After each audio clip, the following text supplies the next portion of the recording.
Very pleased to have with us on the program from the Women's Tactical Association, Karen Bartuch, who was out in St. Louis, had the opportunity to talk with Karen, and that was her first NRA annual meeting. Karen, thank you so much for coming back on the program tonight. Thanks so much. Hopefully that's the first of many. I hope so. So you had a good time then? Oh, my gosh. It was amazing. Yes. So much to see, so many people to talk to. It was really, really great. I saw you, I guess it was Sunday. You guys came by the set, and was it Dave and Frassie was there, Dave's daughter, and it seemed like you all were running into all kinds of people all the time. Yeah, definitely. And I love that Dave takes his little daughter, 6 years old, out on the range with him. Isn't that awesome? And you got a hug too, didn't you? I did, from little Frassie. Yeah. But that's one of the cool things about the NRA annual meeting. I mean, you saw families there. There were a lot of strollers. This was it really was like the world's biggest family reunion. Yes, absolutely. And I don't think there's, too early of an age to get kids on the range. I'm glad to hear you say that because I know that one of the stunts that was pulled, there was, I guess the New York Daily News had sent in a gun control advocate from Harlem into the NRA annual meeting, and she reported back to the Daily News, and she said, there were 3-year-olds there who were talking about guns, and it was eerie and it was sad. And my attitude is, look, if there's a 3-year-old there with mom and dad, and that 3-year-old is talking about firearms, and that 3-year-old is getting an education from mom and dad, they're not learning about it on their own. That means mom and dad they're right there with them, teaching that child to be a safe and responsible gun user and gun owner. Exactly. I mean, and ignorance is bliss. There's people coming from a law enforcement standpoint. There are bad people in the world that want to do bad things to us, and it's important that we're able to protect ourselves. Absolutely. In fact, we were talking earlier tonight, Karen, and there was a story out of Detroit. I don't know if you've heard about this story, but there was a young woman who was walking her child when a guy came up and attacked her. Now, police believe that this guy was responsible just this month alone for 2 rapes and a murder in Detroit. And when this young mom tried to run away, this guy shot her in the back.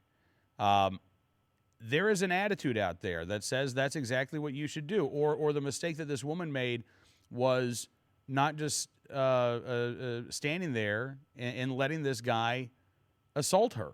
There are people who say that she would have been better off had she done that. I got to tell you, no, I don't like that attitude. I believe that this young woman, she had the natural right of self-defense. She had the right to defend herself.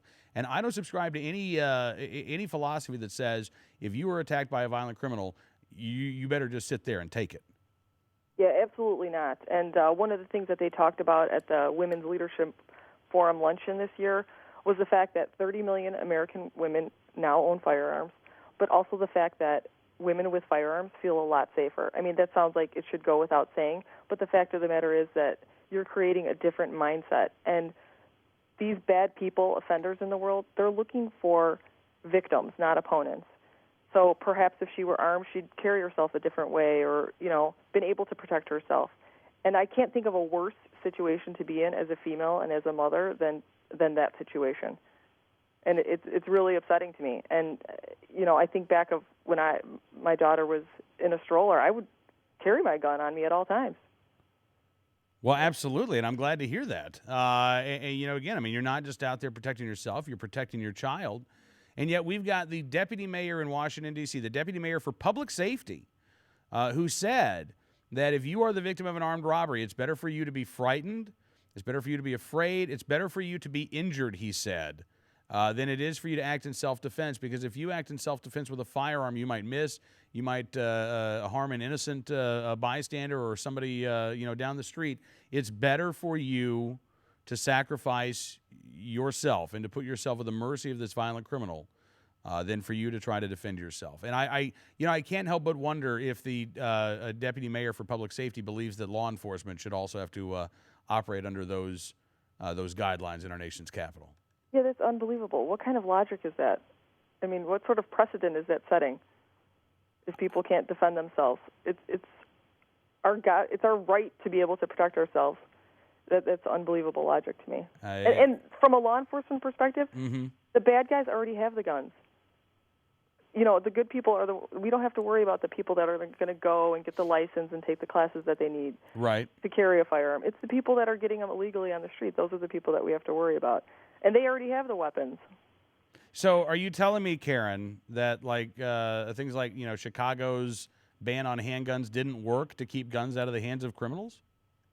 Negative. That's a big fat negative on that one. I mean, I've personally, taken guns off the streets in the city of Chicago from people that never should have been near them. So, yeah, no, it absolutely does not work. And studies show that crime goes down in cities that, have concealed carry.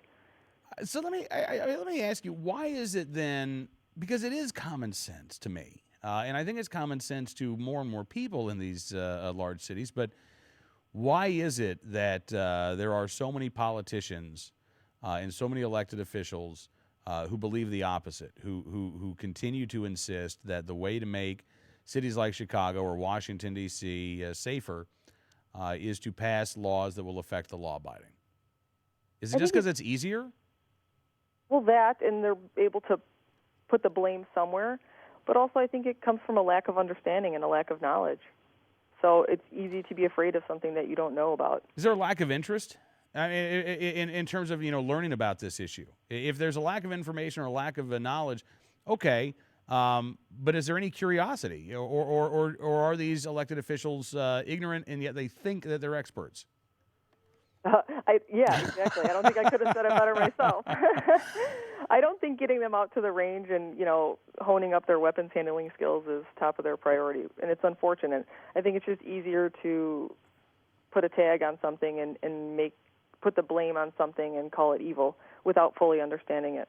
Well, that's very depressing. Let's talk something. Let's lighten it up a little bit here. You were out at the annual meeting representing the Women's Tactical Association. Did you do some networking? Did you introduce the Women's Tactical Association to a lot of the attendees? Yeah, we sure did. And one of the best events that we went to was that Women's Leadership Forum lunch that I mentioned earlier. It was just a really, really great event, and they had Callista Gingrich speak, Ann Romney spoke. They had some great auction items, including a wild boar hunt. Oh, nice. Yeah, I wanted to bid on that, but my wallet wasn't fat enough for that. But it was just a really, really great event, and to find other women, like-minded women, that are interested in protecting the Second Amendment and fundraising for the NRA. I mean, Kim Heath, the vice president of the WTA, was there with me, and at one point we looked at each other and we said, "We're home. This feels like home." Well, yeah, I was going to say, I mean, being a female gun owner, being a female Second Amendment advocate, and being a police officer in Illinois, I'm guessing it can feel kind of lonely sometimes. Yes, absolutely. It sure does. So to know that you're not all out there by yourself on an island, that, there are, and again, I think across the country, I mean, we're talking tens of thousands of new female gun owners and new female shooters who are coming to the fold. What is your message for those women who are either interested in becoming gun owners or they are new gun owners themselves? My message is to just give it a try. Roll up your sleeves, get out on the range, and give it a try. And I think you will end up being empowered through it. And that's kind of one of the messages that we're trying to promote with the WTA, is empowering women through skills. And I think it's not just for law enforcement, it's for all women, just to be able to protect themselves and to change that mindset. Just be prepared, change that combat mindset. Well, listen, Karen, I'm really glad you could come on the program. I'm thrilled you had such a great time at the annual meeting. You think you'll be back in Houston next year? Oh, yeah, absolutely. We'll be there. All right, fantastic. Well, I'm sure we'll be talking before then, but thanks for coming on the program tonight. And if folks want more information about the Women's Tactical Association, what's the website? womenstactical.org.